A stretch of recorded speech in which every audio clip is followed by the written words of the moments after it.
సఫనం మీ అందరికీ.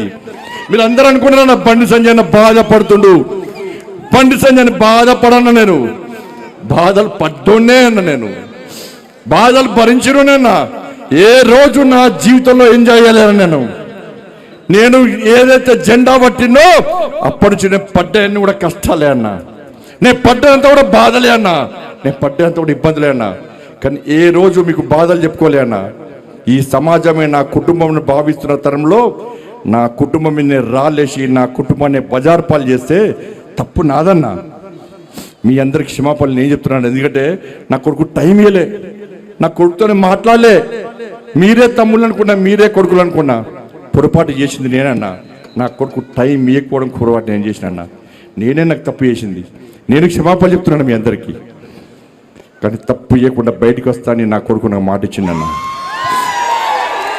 తప్పకుండా వస్తాను మాట ఇచ్చిందన్నా.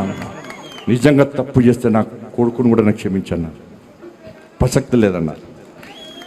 కాబట్టి దయచేసి తప్పుడు ప్రచారం నమ్మకండి అనుకున్నా. నేనైతే మీరైనా కనుక్కున్నా, మీ ఇంట్లో పెద్ద కొడుకులకు ఉన్నానా, మీకోసం పనిచేసినా, మీరందరూ బాగుండాలని కోరుకున్నా, మీరందరూ బాగుండాలని కోరుకున్నా.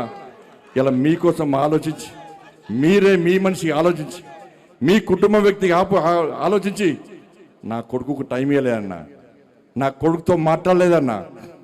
ఇవాళ అదే నా కొడుకును ఒక క్రిమినల్ లెక్క సమాజంలో చూపెట్టే ప్రయత్నం చేస్తే ఒక తండ్రిగా ఎట్లా భరిస్తారో ఒక్కసారి ఆలోచించురన్నా. నేను నా కొడుకు నేనేం తప్పు చేయలేనా, మేము ఫ్రెండ్స్ ఉన్నానా, మేము తప్పు చేయలే, కలిసి ఉన్నాం, ఇలా విడిపోయినాం, నేను ఏ తప్పు చేయలే, నిజాయితీగా బయటికి వస్తా అని చెప్పి ఇలా నా కొడుకు ఎప్పటికీ నేను సమర్థిస్తలేనన్నా. తప్పు ఎవరు చేసినా